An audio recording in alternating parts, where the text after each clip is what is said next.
Doesn't want to share.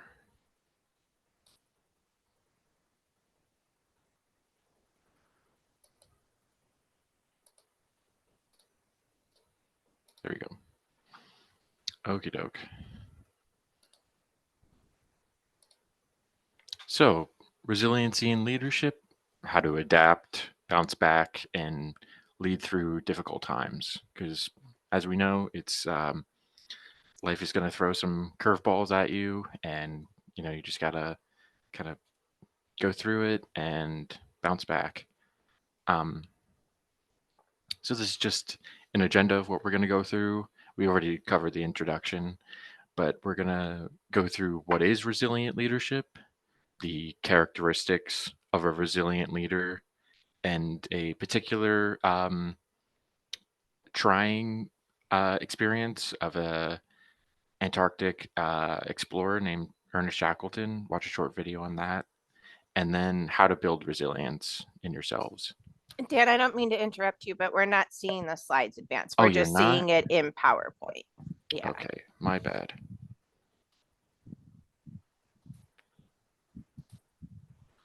Stop sharing.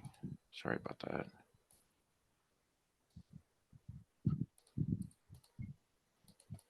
And while Dan's getting that together, I know a bunch of you just joined. Thank you so much for being here while Dan is getting his screen sharing. If you could just make sure you take a moment and introduce yourself in the chat, let us know what brought you here today. That way oh, that's me talking. Oh, I just saw myself. That way we know who is here. Ah, there you go, Dan. You're good.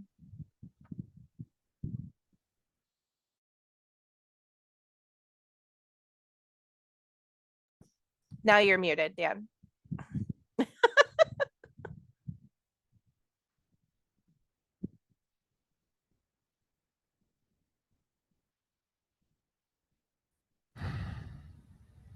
You're unmuted. Sorry, everyone.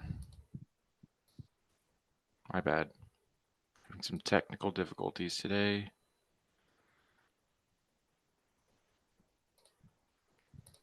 Okay.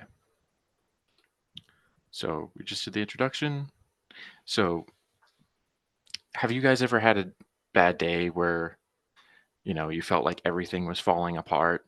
Um, Getting towards the end of the semester, you tend to have maybe more of these, less of these. I think it depends on the person. But what's really important is finding a balance, being able to um, go through it and bounce back and really understand what it means to be um, a resilient person, because it can happen to anyone, right? Um, so let's go through this. What is resilient leadership? Um, so simply put, it's about adaptability, and it's about how well you handle adversity, anything bad that goes on in your life. Um, and resilience is really about our recovery rate. It's a skill we can learn to deal with stressful situations better. And when you are going through things, if you're kind of hard and fast in what you're able to do and you're not really flexible, it becomes easier to break, right? Because if you're more rigid, you're like the smallest upset can deter the whole thing. So it's good to go with the flow, kind of ease into things, and really see what works for you. Um,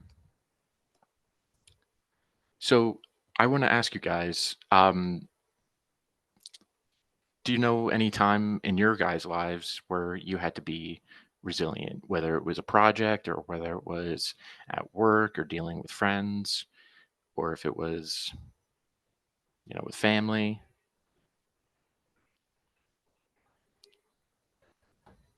So you guys can just put that into the chat.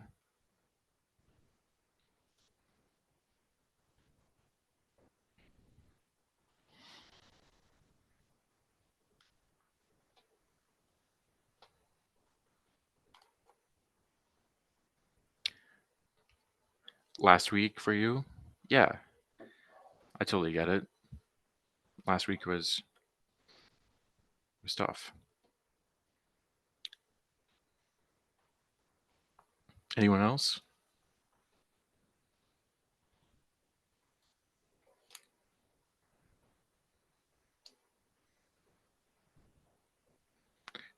During the pandemic, having to adapt to all of the changes. Yeah, no, I totally understand that. Everything was so fast moving. Uh, Everything was so up in the air and so fluid. You didn't know, school, job, family. It's yeah, it's a very hectic time for a lot of people. Training for the military. Yeah.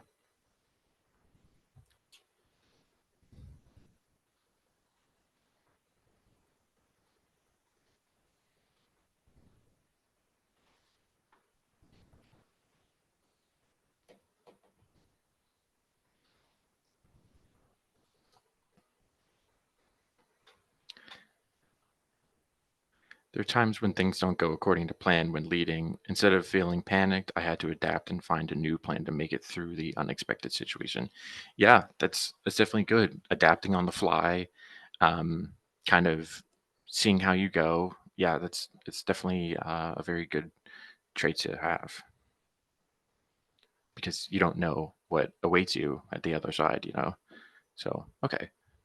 So we're going to move on to what are the characteristics of resilient leaders? Well, really, it comes down to five main things, which is humility, vulnerability, curiosity, self awareness, and experimental mindset. And so, humility is really about being open to feedback, right?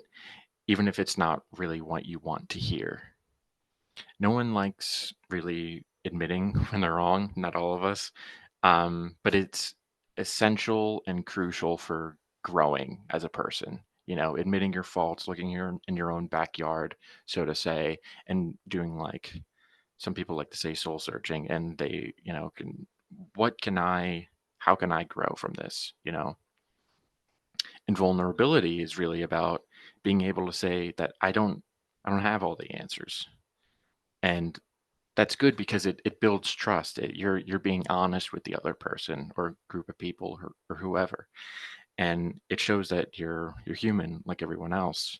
You're open to learning about new things, right? And curiosity is asking questions like why and what if, because it keeps you flexible. You're like, oh, well, if this doesn't work, then let's try this. But why doesn't that work? Or why does this work?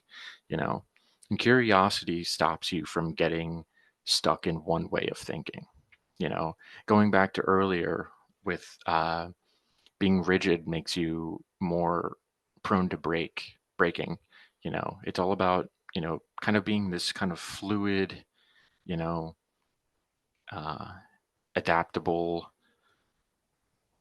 person that can, strive through whatever is going on. Self awareness really comes down to you have to know yourself, you know, your strengths, your weaknesses, and your emotional triggers, right? And this is really key to keeping it together when things go tough. So if there's some topics that you don't want to broach because it might upset you too much, or there's some things that you're not okay, you know, discussing or whatever it is, um, it's good to be aware of that, so that you can kind of guide the conversation so it doesn't really go in that way, if that makes sense. But if it does, then, also have to deal with that too. But because that's part of it, being in uncomfortable places and situations, and just trying to see how it can get better, right? An experimental mindset is sometimes you just have to try stuff out. Like the old saying goes, you just got to throw spaghetti at the wall and see what sticks, right? Um, Even if it might fail, you know, it's better to experiment than do nothing and then be, upset that nothing worked, when you didn't really try anything. Or if you only try what you know and it doesn't work, then it doesn't really work out either, right? So just a few 5 main characteristics that can really kind of help you evolve into a more resilient leader. Um, so you might be asking, how do you build resilience as a leader? So there's some things that we can do, right? Increasing our self-awareness. So, and it's absolutely essential to becoming an effective leader, right? Self-aware leaders know their abilities and limitations. They have a high emotional intelligence. They're able to express empathy, and they're able to, connect with others, and ultimately connect with yourself, because that's equally important. Knowing who you are and what's meaningful to you is equally as important as knowing who other people are and what's important to them, right? And so demonstrate self-efficacy, um, and take some time to really reflect on how you respond to stress. Do I shut down? Do I isolate? Do I blow up at people? Do I just bury it and act like nothing's going on? It's good to kind of know what you do so that you can change it. And sometimes you might not even be aware that you're changing it. So it's good to kind of take a step back and kind of examine yourself objectively, if that makes sense. Um, and you could maybe start keeping a journal or use like a mindfulness app to like keep like hard evidence of how your emotions actually are, so that you can track it and be like, oh, today I was feeling like this, yesterday I was feeling like that, that sort of thing. So secondly, you can focus on what you can influence, you know, control what you can't and let go of what you can. You know, there's no point in stressing over stuff that you have, little to no control over, because things are just going to be what they're going to be, you know. It's it's a waste of energy. Um, so I just wanted to ask you guys, what stressors are out of your guys' control that you might stress over?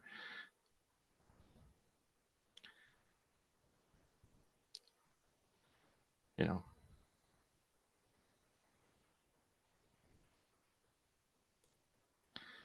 life not going as planned. Totally, Max.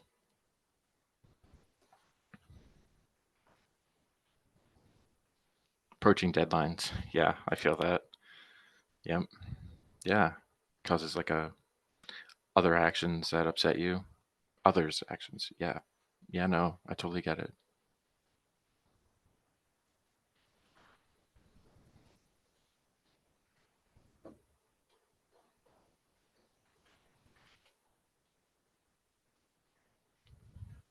The commitment of others, students, regardless of how hard you try.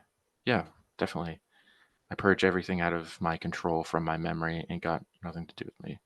True, Elijah. Yeah, yeah. These are great. Thank you guys.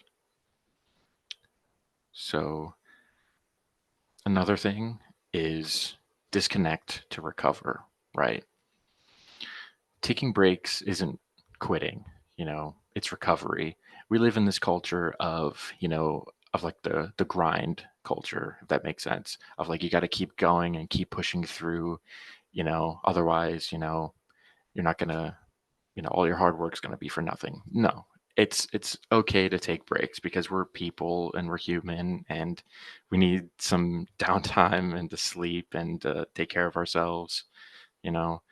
Um, if you guys were in my last talk on self-care, it revolves heavily around that, knowing when to say no, knowing when to put yourself first and to take a walk or play with your dogs or whatever it is that brings you joy, look for ways to disconnect from what's going on, and to like really recalibrate. Um, so what are some of your guys' favorite ways to recharge?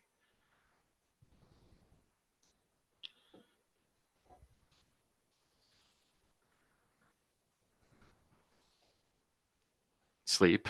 Yeah, definitely. Days off. Life. Yeah, definitely.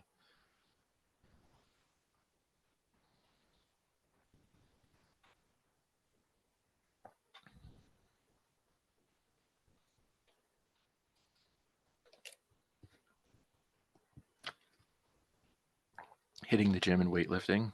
Yeah, definitely.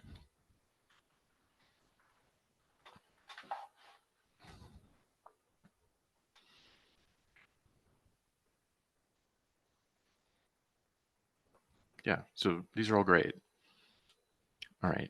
Next thing we can do, embrace a curious mindset, and adopting like a really hyper curious mindset to open your mind to new perspectives. And really what this means is like keep, I don't know, keep searching for like the next answer or for more knowledge and be like, oh, well, why is this like this? Why is this, why is this person thinking like this? Or how can I understand this other person better and put myself in their shoes? Because sometimes there are going to be perspectives that you don't initially understand. And that's a great first step, is admitting that you don't understand and that you want to, right? So that you can be like, oh, I see where this person is coming from.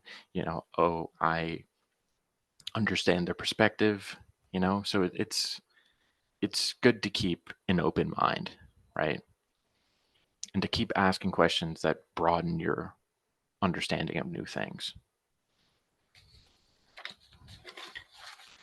Okay. And so acknowledging what you don't know, admitting gaps in your knowledge builds trust. Like what I said earlier about being vulnerable. Admitting that you don't know something rather than lying and say that you do and then it turns out that you don't. It's better that you're honest from the jump, right?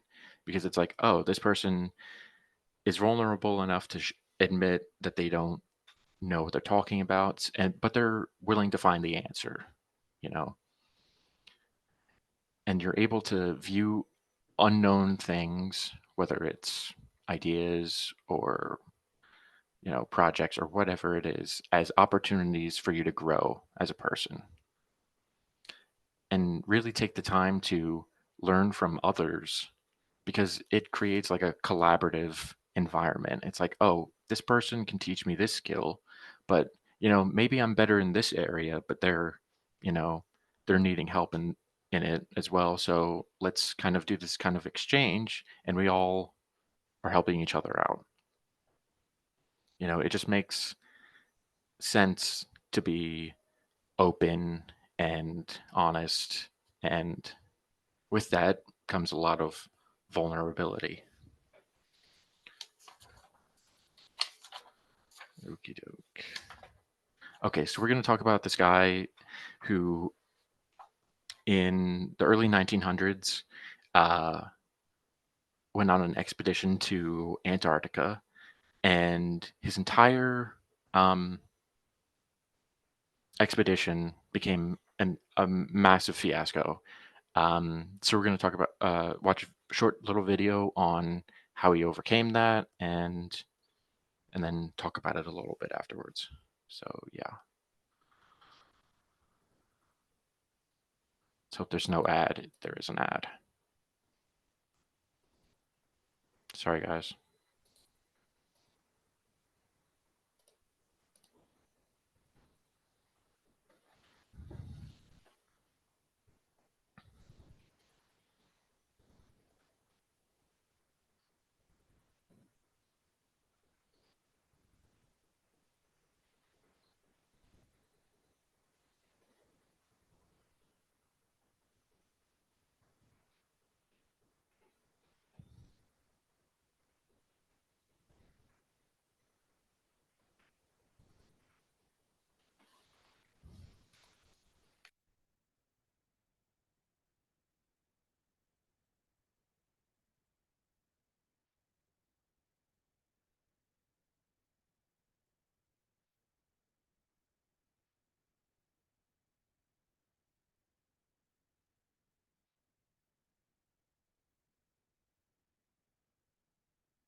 And if there's sound, we can't hear it.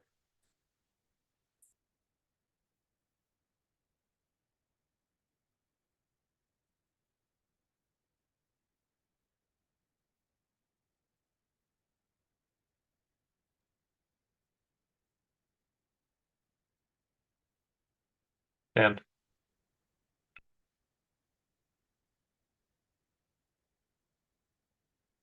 Yes. if there is sound, we can't hear it. Oh, there isn't? I'm so sorry. When you screen share, you have to include the share sound button. Okay, I'll do I think that. you need to end screen share and then re-screen share. Sorry about that. Well,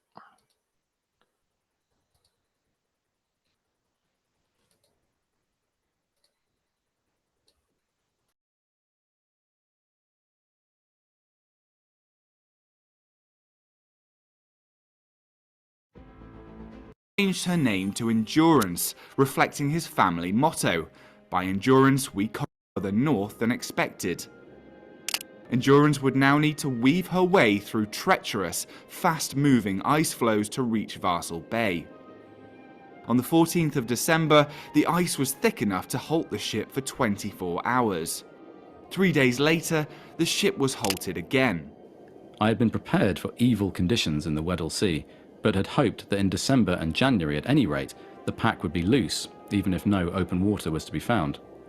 What we were actually encountering was fairly dense pack of a very obstinate character. With the crew managing to free her on each occasion, for weeks Endurance worked its way through the pack, averaging less than 30 miles a day. Passing by Coates Land on the eastern coast of the Weddell Sea, Endurance was within 200 miles of Varsel Bay by the 15th of January. 3 days later, after sheltering from a winter storm beside a large iceberg, Endurance would make her final run. Entering thick, soft ice on the 18th, unlike anything they had encountered previously, the ship became immobilized and found itself completely closed in by the following morning. Over the remainder of January and February, several attempts were made to free the ship as cracks briefly appeared in the ice around Endurance. It proved backbreaking work and ultimately futile. Shackleton decided that the consumption of coal and manpower, not to mention the risk of damage to the ship, was too great.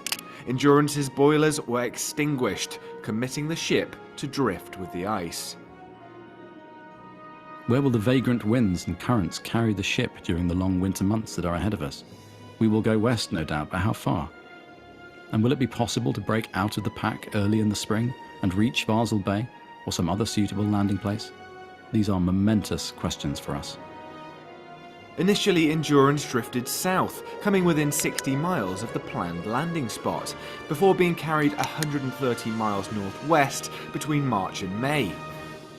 The ship's usual routine was abandoned as the crew settles in for the long Antarctic winter. Men and dogs took exercise on the ice.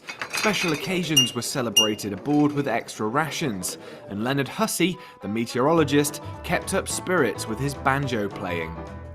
Shackleton would have known that other ships, including the Deutschland of the 1912 Filchner expedition, had survived being trapped in the pack ice for many months before eventually being released from its grip. But during July, after 2 months of continuous darkness, there were warning signs from the ice after another large storm.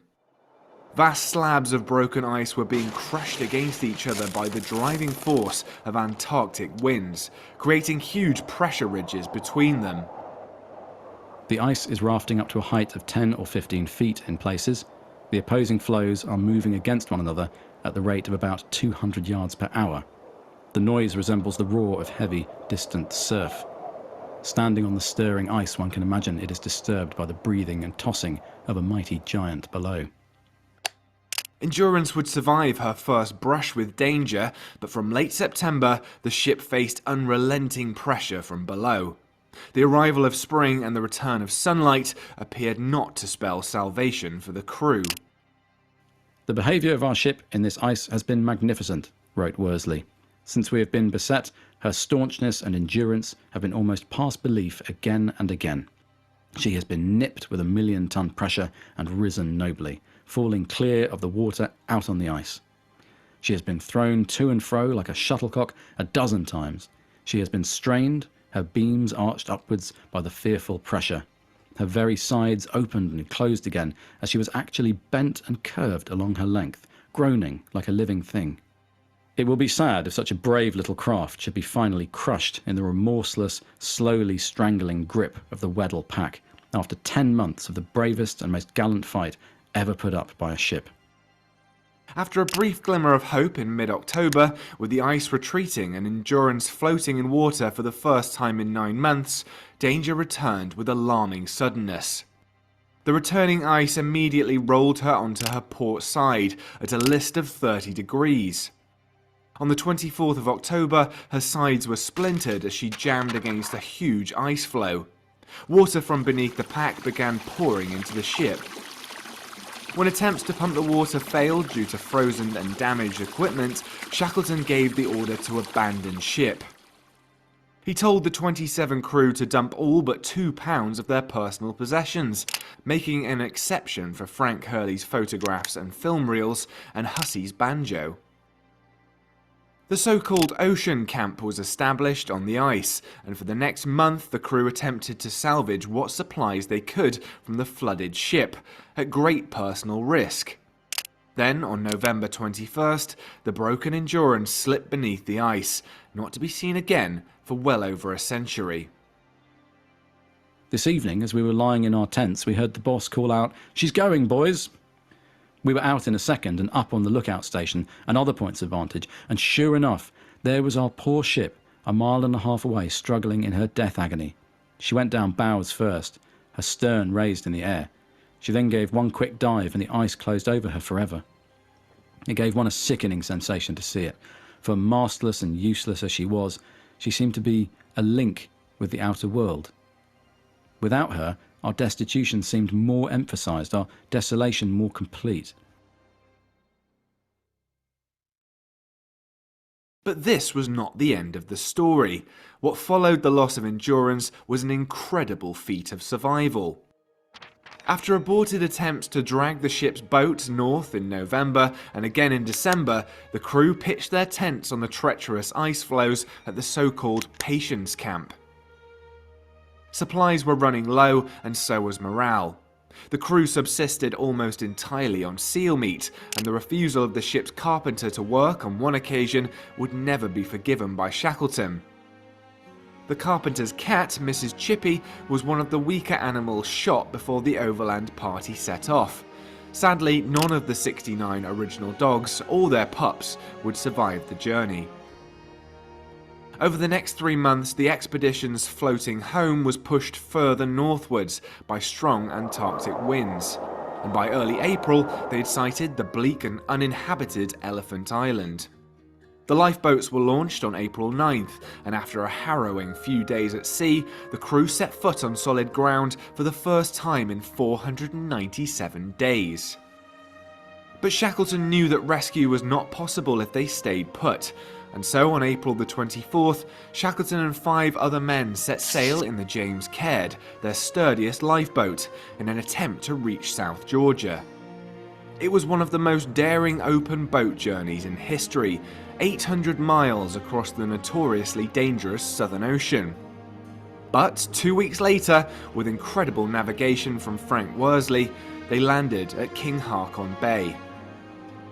Finally, after a week of recuperation, Shackleton, Worsley and Tom Crean trekked for 36 straight hours over the mountains and glaciers of the island's uncharted interior, arriving at Stromness whaling station on the 20th of May 1916. They had made it back to civilization. It required 4 attempts to reach the rest of the crew on Elephant Island, but they were finally rescued by the Chilean steamer Yelcho at the end of August 1916. Although many had come close to death, all 28 men of the expedition survived.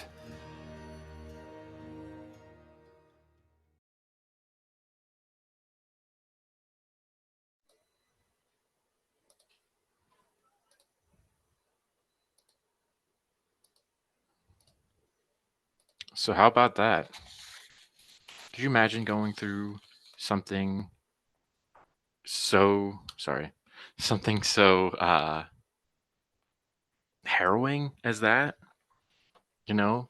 But they face like there's a longer documentary on it, which I think is really cool. But um, like the coolest part is they were never on solid ground the whole time. Like they constantly had upsets and missteps and any other form of adversity come through them, and they had to do everything necessary, almost literally, to survive. And um, there was a potential mutiny that could have happened, but people were like, "Well, Shackleton is the only person capable out of any of us who could, get us out of here alive." And he did. All 28 of them, survived. And it's just a testament to, you know, really having trust in each other and having a cool level head, being able to, you know, bounce back when you get shot down and defeated and keep pushing, and I think that's really the spirit of it all, is to keep pushing, but also, make time. Like they still had the banjo player, that's a form of, camaraderie and, self-care almost, it, in a place like that. But, you know, they still made time, you know, to enjoy themselves, in a very scary environment, in a very scary uh situation. They were still laughing and, trying to make the best of it, and that's really um what I think the best part of it is. So what did you guys think of it? Any particular things stand out? I know it was a longer ish video, but if you guys want to put it in the chat or unmute, you guys can.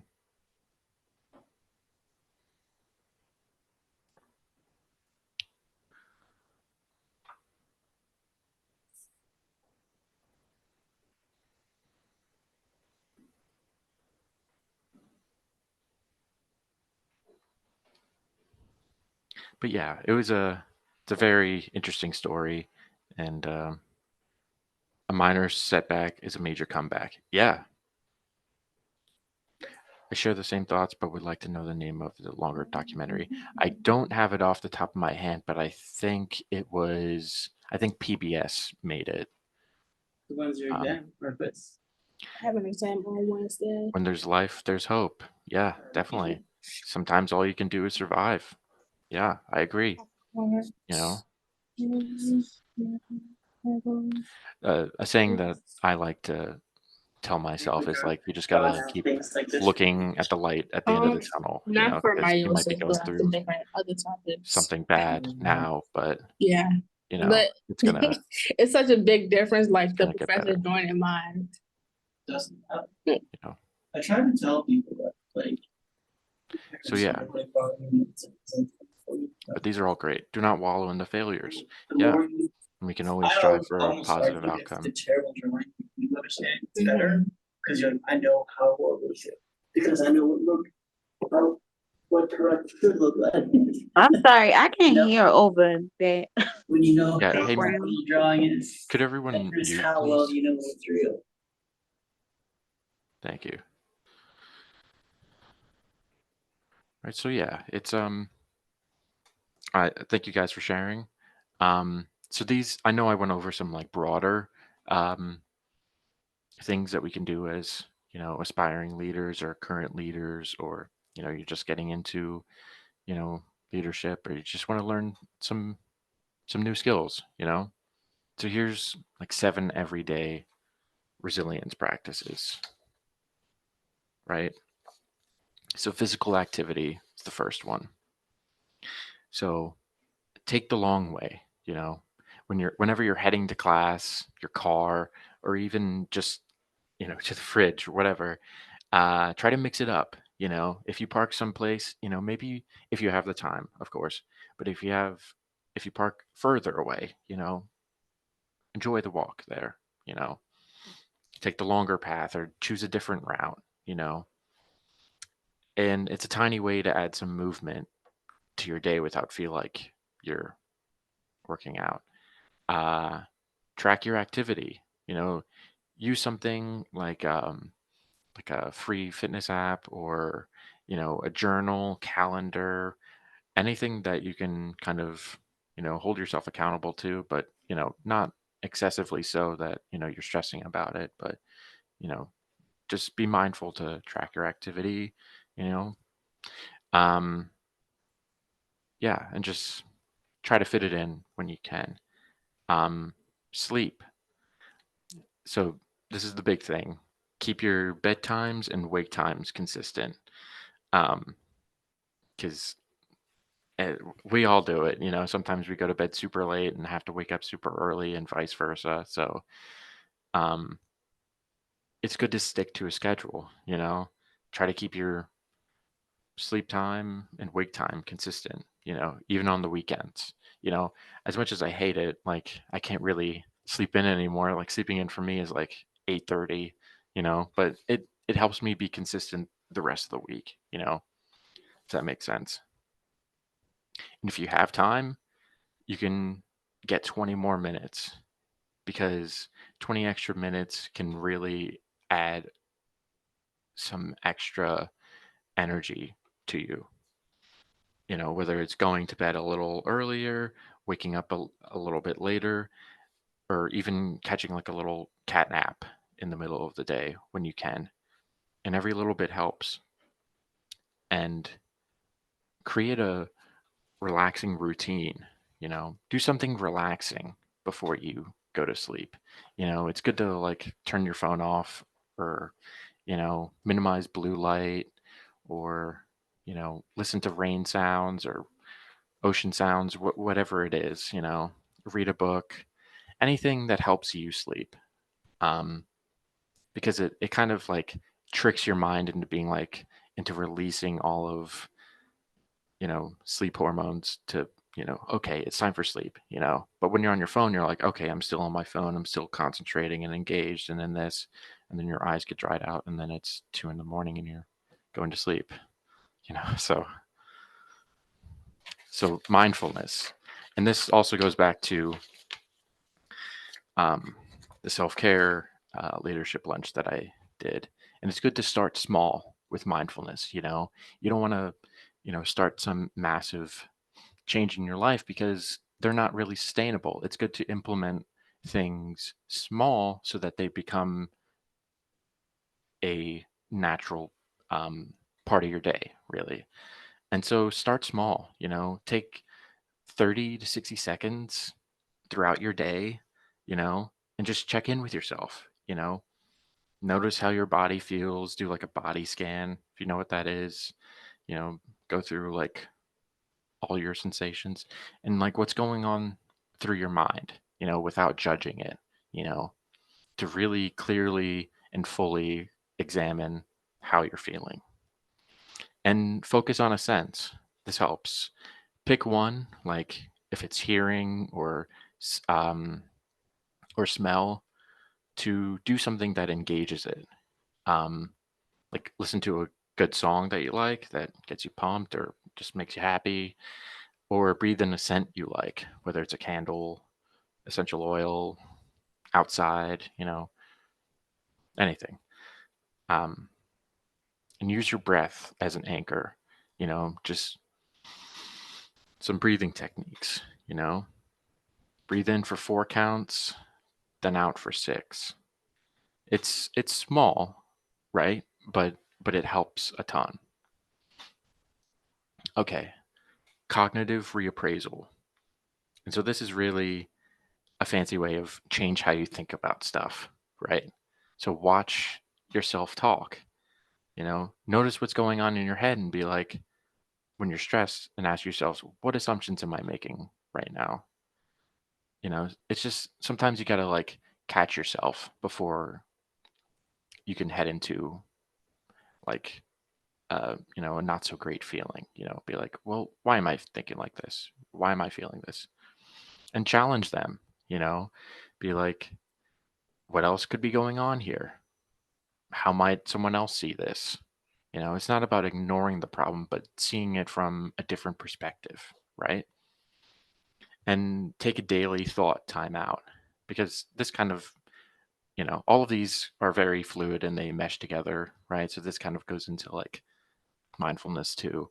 But set aside a few minutes at the end of the day and just really see how your mind has been working today. Did you have any negative thoughts that need a little reality check? Are you stressing about certain things? Are you having anxieties? It's good to like be your own best advocate, and, be nice to yourself. Um, okay, savoring. So take a mental photograph, you know, if you're having a really great time, you just like, I just want to soak this in. You ever have those moments where you're like, oh, this is just, the environment is great, everyone around me is having a good time, just being like, this is great, and it's good to share your good feelings with others. It's good to tell people how you feel. It's good to be honest, because especially when you're leading people, you want an open form of communication, you know. You want to be able to have someone tell you something honestly as well as the other way. And it's good to congratulate yourself and take a second to really pat yourself on the back and be like, yeah, I did some good stuff today. I feel really good about X. I feel really good about Y. That was great. Because it goes a long way. You know, and think about why it felt good. And what it might lead to. It could inspire you. To do something else. Okay, so next is gratitude. Um, so you can send someone a text, be like, "Hey, grateful you're in my life. Happy to be a part of it." Um, and keeping a gratitude journal or a list, be like, this is everything I'm grateful for today or this year, whichever, you know. And when things go wrong, count your blessings. You know, it's it's easier said than done, of course, right? But it's good to, you know, live in reality, but it's also good to see things from the positive too. You know, it's good to see both sides and, try to focus more on the positive. And social connections. Um, Exercise your social muscle. Say hi to new people, smile, smile goes a long way, you know, being generous to others. People remember this stuff. They're like, that's a really good person. They gave me half of their sandwich, when they didn't need to, or they gave me, you know, some chips. I don't know. But, you know what I mean? It's good to share, you know, and learn how to understand perspectives other than your own. And this is like it's a theme that recurs throughout resiliency, is to understand perspectives other than your own. And also, just if you have pets, snuggle with them, or if you don't, then you could always look at some squirrels, or snuggle your friends' pets. That works. But yeah, um, I hope you guys had a good talk, and thank you guys so much for listening. I appreciate your guys' participation. Um, I enjoyed this one. So thank you guys.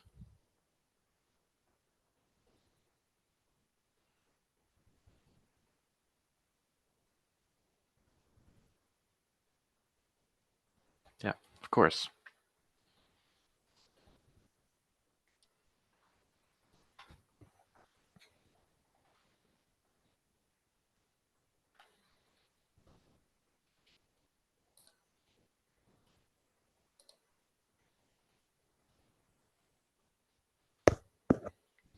Yeah, thank you guys for coming.